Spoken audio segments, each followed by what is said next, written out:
Bill Roedy was one of the founders and key instruments in building MTV International up. You know, as a CEO, chairman, he built, MTV International Networks up from scratch to 20 channels, 200 countries, 2 billion customers.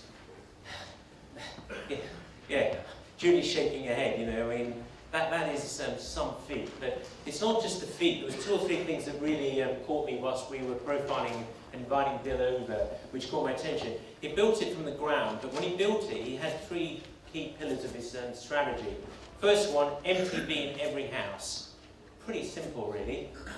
Go local. We talk about the global economy that we live in, the importance of going local. And the third one, which is a question about CSR, do something good. And the fight and the investment in the fight for supporting HIV/AIDS epidemic that Bill has done. And we're really delighted that Bill has been able to take time out of his hectic schedule, because we know he's incredibly passionate about supporting entrepreneurship, and in particular his view that digital is probably one of the most disruptive technologies that's come across. And my final point, which I could go on and on, is the quote from Bill is his advice: just follow your passion. How many people talk about passion and do things that you love to do? So, I'd really like to introduce Bill Roedy. Thank you very much.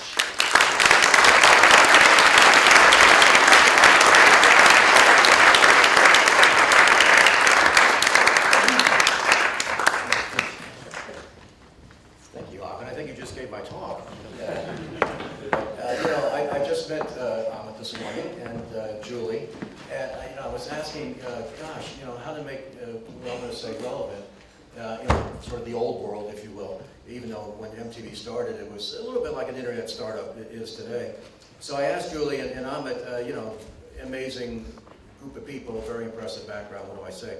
And they gave me some really great advice, and I appreciate it. They said, Bill, whatever you do, don't try to be insightful or intelligent or charming. Instead, just be yourself. So yeah, no, here I am. No, you did say that, Julie. Come on. Can't take it back. So, to be among entrepreneurs is really a great thrill. I was talking to Luke Johnson once, who is a terrific entrepreneur, writes for the FT, if you don't know. And he told me that, everyone is an entrepreneur. It's the lucky ones who know it. And I thought about that, and I said, yeah, I guess that's right. And I've been an entrepreneur twice in the TV world, and the only other job I had besides that was commanding nuclear missiles. And don't try this at home. The Army doesn't encourage entrepreneurship when it comes to nuclear missiles. So I didn't do a lot of that, but over the years I've learned that, while I had the force, obviously, with the missiles, I had much more power, and there is a difference in being an entrepreneur. And you said it best, the society revolves around entrepreneurship, and I truly believe that, and I do have a passion for it. The lows are low, there's no question, but the highs are euphoric, and I don't think there's anything higher on the food chain. And so wear that label proudly. You are entrepreneurs, and it's a great thing. I'm going to talk a little bit about MTV. And, MTV did invent the short attention span. I don't care what Twitter says. It was not Twitter. I'm here to say MTV invented it, and I'm proud of it. So I'm going to go very fast, and then hopefully have some time for Q&A. Now, the other thing that I'm very proud of, and I'll start off with an apology, as I often do, which is bringing this really culturally relevant, sensitive, thoughtful, intelligent programming around the world. And, starting with Jersey Shore, and here in the UK, Geordie Shore. And by the way, if you haven't watched it, don't. South Park, and of course my favorite, which is Beavis and Butthead. And we took Jackass around the world, but we just didn't do Jackass, analog. We Jackass 3D. So, we're very proud of this groundbreaking programming that truly changed the world. So the last 25 years, I've traveled the world more than anyone I've met in over a 25-year period. And by the way, Peter Bullard here, if you want to know anything about Asia, Peter ran our Asia business, spent a lot of time in Japan. He's your man. And over these years, besides hiring the greatest people possible, I've met, I don't know, almost every artist imaginable. I've sat down with various heads of states, dictators. I've lived in cheap hotel rooms. I've dined on snake blood and gallbladders and from frogs and fried scorpions, to top it off. I've sat down with Fidel Castro, and the next week I went to see the Spice Girls. I met the Queen of England, and I've also met the Kings of Leon. Neither one knew about MTV, even though they were on the opposite ends. I've had a private meeting with Nelson Mandela, and the next week I was with Pamela Anderson on stage in the Kremlin. And Pamela was very meaningful. So after all this, looking back, when I decided to leave, I'm sorry to name drop, but that's what we do at MTV. We name drop very, very well. So I had dinner with Bill Clinton, and of all the advice I got from all these world leaders, Bill Clinton gave me the best advice.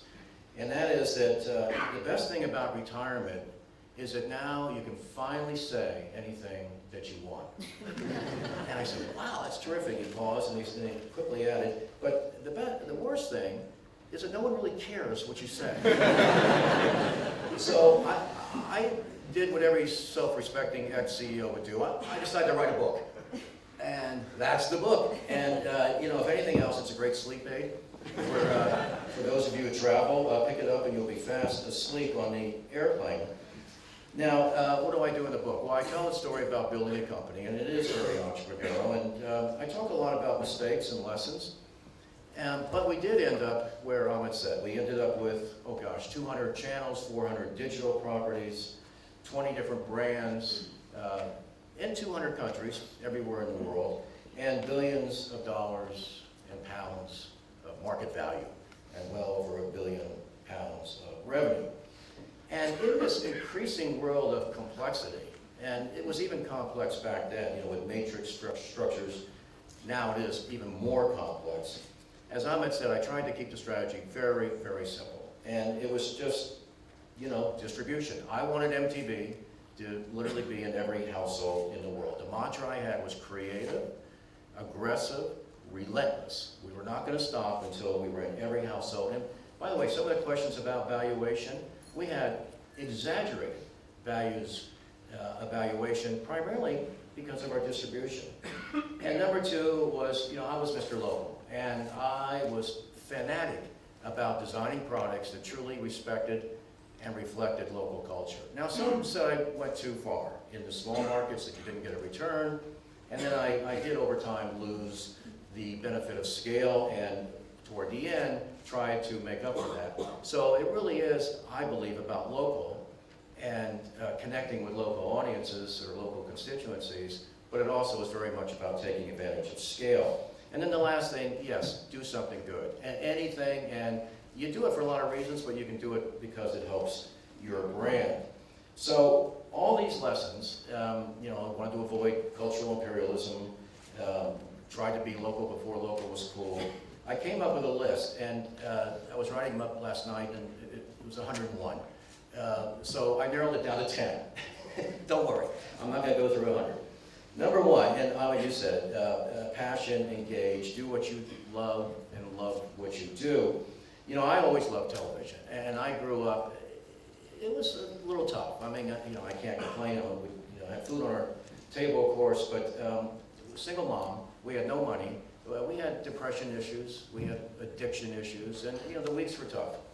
But at the end of every week, I remember sitting with my mom and my grandmother and my great aunt and my sisters, watching television on a Sunday night and observing them laugh, as simple as that. And they were happy.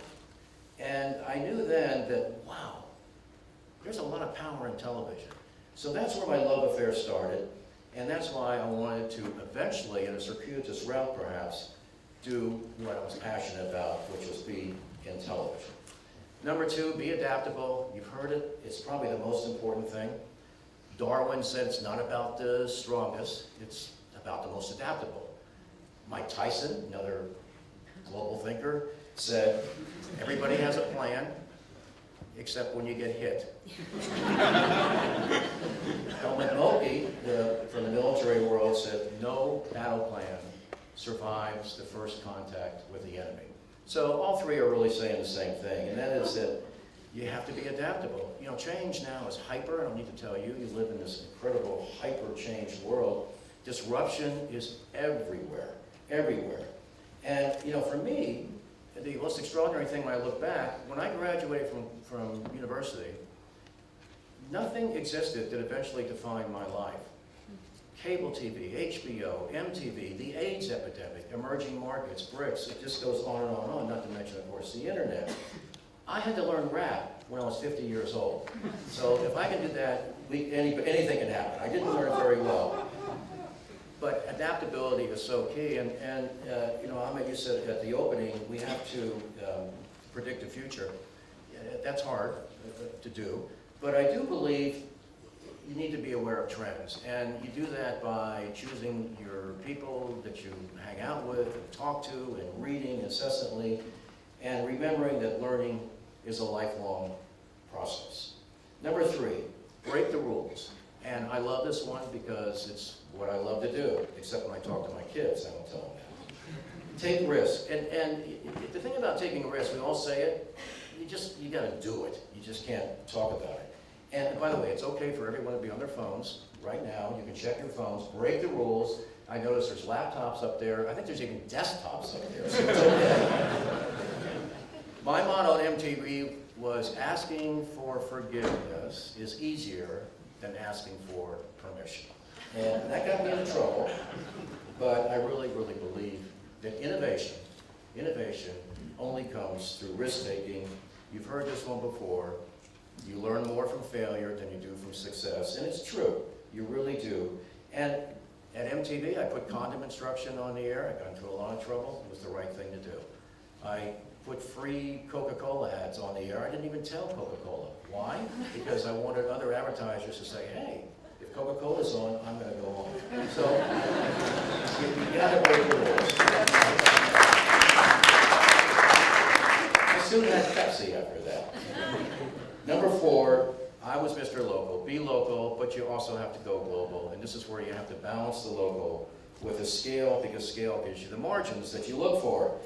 And, you know, part of this is travel. We have Skype, we have conference calls, we have amazing 3D conference facilities now. Travel is like a cheap education with no homework. Feet have to be on the soil. I'm such a big believer, especially the further away you go.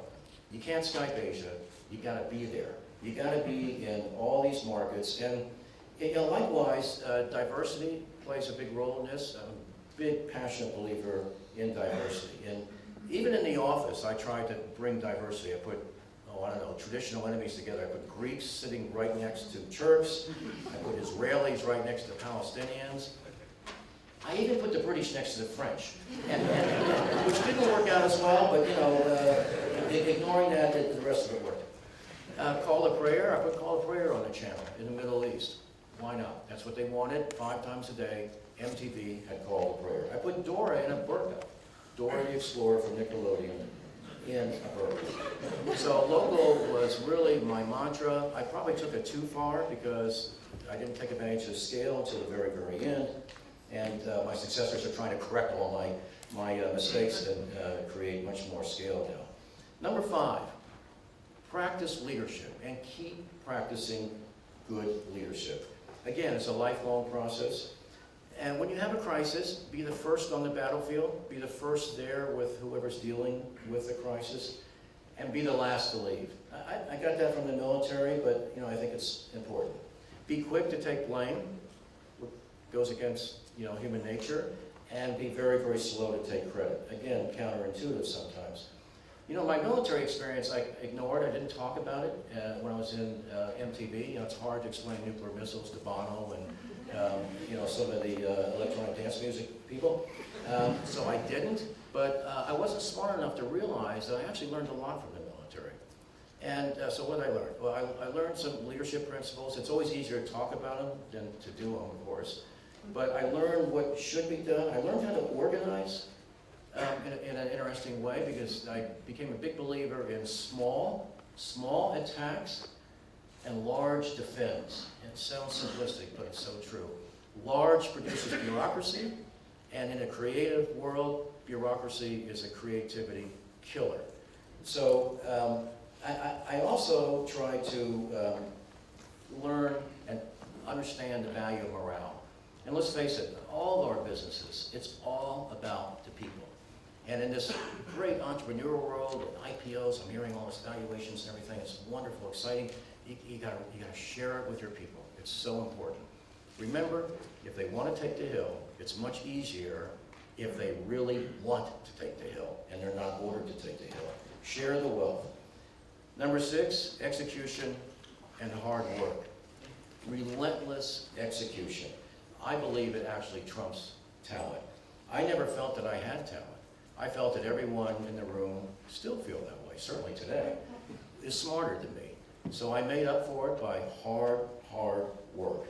And I believe that good execution can actually make an average business plan work.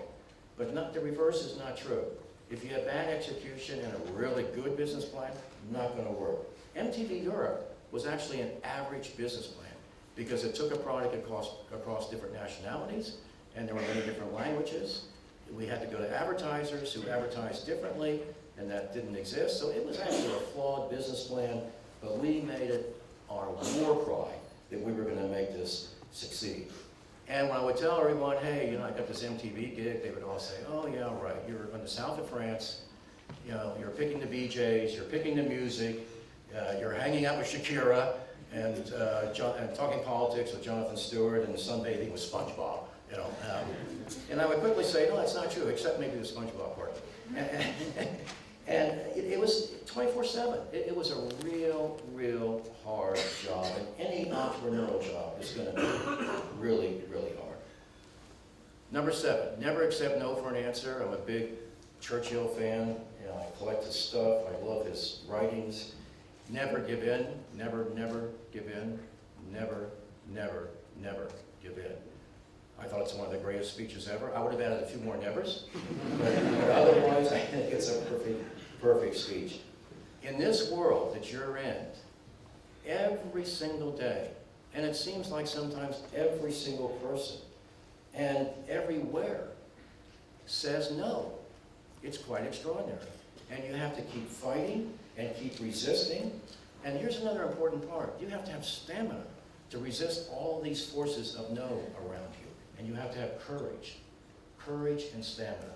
Keep reminding yourself it's not easy because everyone seems to have a no. Number 8, this one's going to be really easy. Master technology. Everyone said you got to learn this language, learn that language, and I was dealing with all these different languages. The most important language, the most important global language, is anything to do with technology and digital.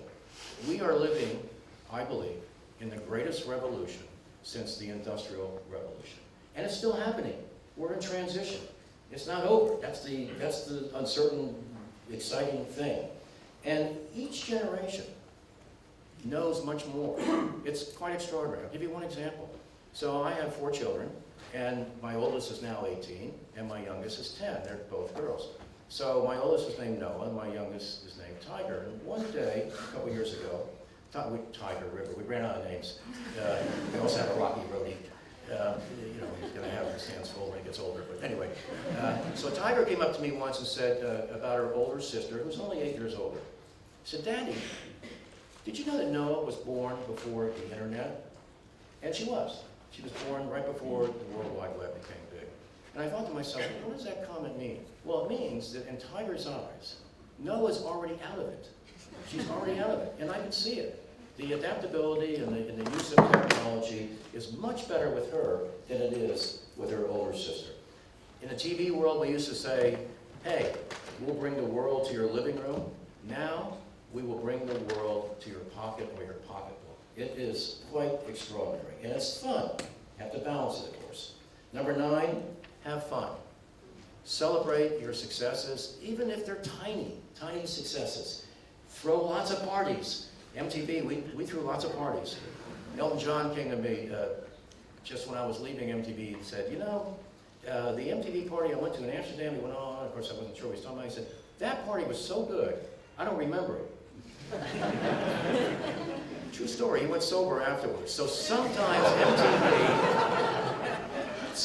MTV does good things, very, very, very, very rarely. So keep your moral compass as well. It's hard because you have all the pressures. You gotta make money, you got a successful IPO. Keep your moral compass. Stand up for those who are less fortunate. You must come in contact with them all the time. Hang out with people who are different from you. It's quite something. Different people than you bring different thinking, and therefore they bring different solutions. And then most importantly, keep number one priority, your family and your friends. You've heard it before, they're the ones that are going to be with you at the end, which is thankfully a long time away. Finally, do something good. And the mantra that I developed here was, doing good is good for business. So what does that mean? It means defining your business beyond your immediate products. And doing good does a couple things. One, if you take care of your customers like Coca-Cola in Africa, with the AIDS epidemic, by fighting the AIDS epidemic, you're going to have more customers. Also, it makes your employees feel better about coming into work every day, so you're going to have more productivity. And if you don't believe either one of those two, and there's a lot of companies that don't, then you do it for your brand. It actually works. You do it for your brand. And if you combine all three, then you're in a sweet spot.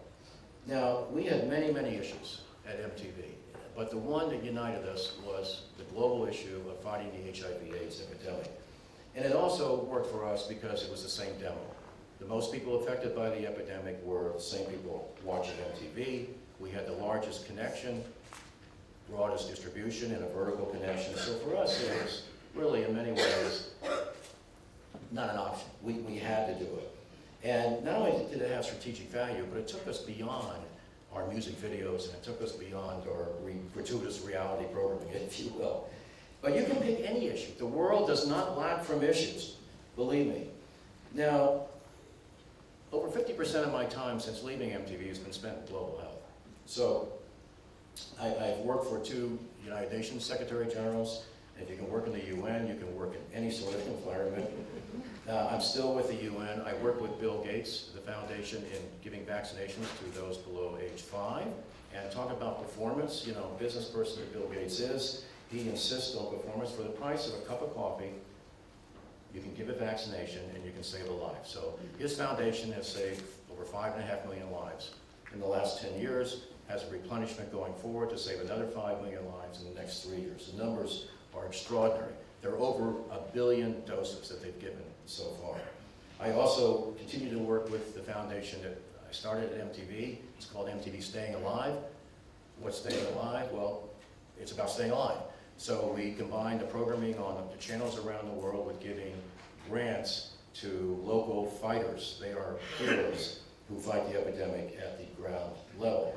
And then I'm with AMFAR. We just announced a countdown for a cure. We have actually 3 examples where AIDS has been clinically cured, not cured, but just clinically cured. And we're hoping that's enough to go forward to eventually find a cure to this tragic disease, which has affected over 60 million and killed over 30 million around the world. So what do I do with all these initiatives? There's about 8 that I'm involved in. I actually take the private sector lessons, some of the top 10, and try to apply it to the public sector. Going global, bringing together diverse groups of people, finding common ground, which is very hard in the public sector, and then also using all the measurements, all the KPIs, the dashboards, and making it ROI-based, high margin, low overhead. All the same principles can work in this area.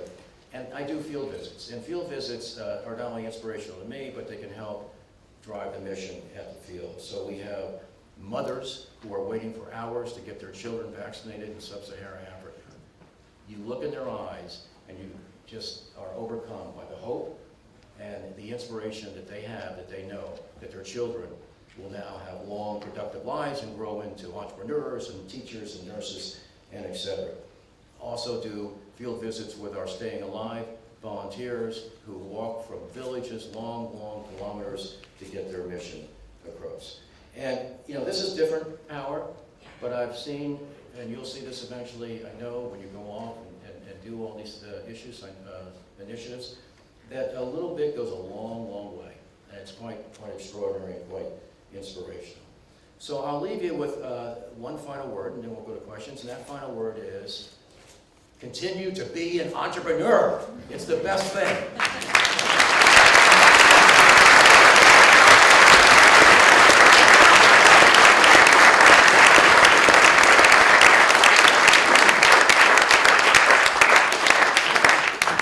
Thank you for sharing those great insights of what makes business rock. I was going to say thank you for making entrepreneurs and entrepreneur country for rock. Really great insight. Time for a couple of brief questions from the delegates. Hi Bill, my name is Tina D'Souza. That was amazing. So your question about adaptability, you said when you left college the future didn't kind of exist for you. What made you, or what do you think was important in helping you be adaptable to kind of make the future as it were? Well, it's a great question because we get so stuck in our inertia, and change, particularly as you get older, is really hard. I think discipline yourself. We all have curiosity of life, and I get back to the travel. I think when you travel, for me, it's like an adrenaline. Everyone hates travel, of course. I like to say, hey, where else can you get 24-hour service and great views? But it's pretty gruesome. But once you get there, you learn so much, and it inspires you, I believe. And as you learn all different points of view, and there's so many different points of view beyond our little box, that it does inspire you to be adaptable. I think, like a lot of things, it's, yes, inspiration, but it's more about discipline and constantly reminding yourself that you need change. That you've heard all the cliches, a shark dies unless he goes forward, change or die.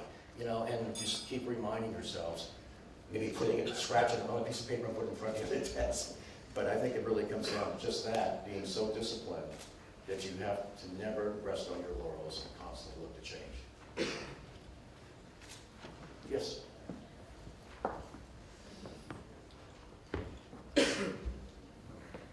Thank you, Bill. That was really inspiring. I wanted to ask you, sort of along the lines of what you've just been discussing now,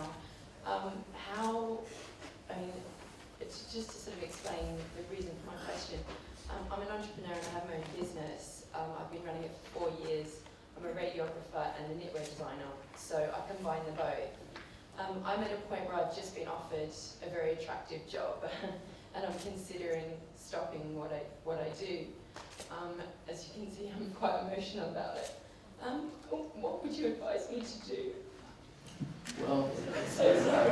no.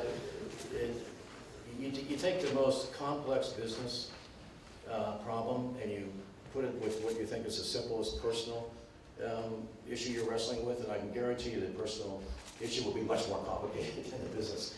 And shifting jobs is it's not easy. But there's a couple things going in your favor on this one. Well, one is that if you believe the statistics, the average person now changes job many, many times. The old idea, you work for one company, or you do something on your own, whatever that choice is, and eventually you have a pension. That's really kind of an outdated model. It's out the window. 2008 recession had a lot to do with that, by the way, but also just a natural evolution. So I think it's natural. It's also statistically shown that you can be more successful. I mean, I only have 3 jobs my entire life.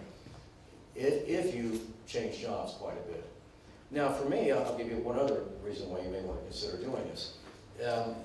Often life is not linear. It can be circuitous. And I don't know what the other job is, but if it's a corporation, I worked for the military. I knew for 11 years. I knew that was not going to be my lifelong career. I did it because it was really the only way I could get an education. I had a commitment, et cetera, et cetera. And I realized I was learning. I took the best possible advantage of it and used the lessons to today. And I think that's one of the overall points. No matter what choice you take. You're going to use that experience to eventually be in what your dream is.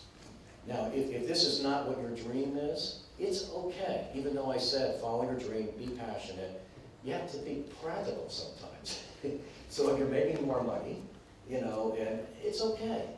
It's okay. You know, and then you can come back to it. You know, ultimately these decisions have to come from your heart. But I don't think, because you're so young, and you know, you've got 4 great years of doing this entrepreneurial gig, I actually don't think you can make a bad decision. Because you're young. I didn't go into my dream until I was 31. I didn't have children until I was 47.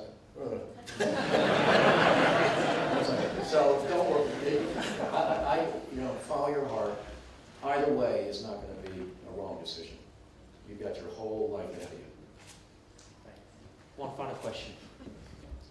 The media was obviously much more business focused. You could make money out of that one.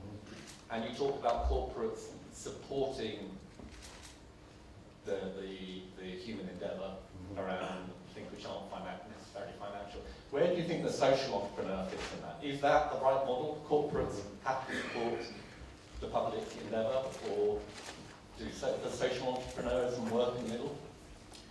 All the above. The corporate, I've always felt business has a much bigger role to play. They get things done. You know, no one sells better, markets better, no one has better people distribution system. So in a lot of my work, like for example, the vaccination programs, we work with Coca-Cola on distribution because they have the best distribution systems in Africa. And corporations often don't go there because they're so driven on the P&L. You know, I had issues even in my own company. Luckily, my own company really embraced it. But the way I struck a chord with it was pretty much what I said, and that is that, hey, you know, it's great for your customers, great for your employees, but ultimately that it's going to be good for your business. And it really is true. It is good for your business. Now, to go on the flip side, so what do you do about the social change companies? I think we are on the verge, not quite there yet, of getting more sustainability in these efforts by making them profit-driven. So I'm involved in about 8 or 9, I lose count. One of them is for profit. It's fighting childhood obesity with young girls, primarily, and for esteem and et cetera, issues. And we've developed a model that works with health insurance companies. You know, if you do this, you lower your health insurance. And there's other ways to get it, to get a revenue stream in. Now, it sounds, okay, it's a little bit unusual, but I believe that we're on the verge of seeing much more that we have profit-driven corporate social responsibility issues. And I think in a way that makes it more sustainable. We can't depend on governments all the time. There's so many issues. So many issues. You know, we just had a talk with the head of Global Fund. He's got to raise $9 billion in the next year. Gavi's about to announce a $6 billion. You know, you just go on and on and on. So I think business really does need to be engaged, and the profit motive doesn't hurt. Does that get to what you were asking, or was it something else? It's okay. I suppose the other way of asking, if you were to do your time again with those 2 passions, would you have a different model? No.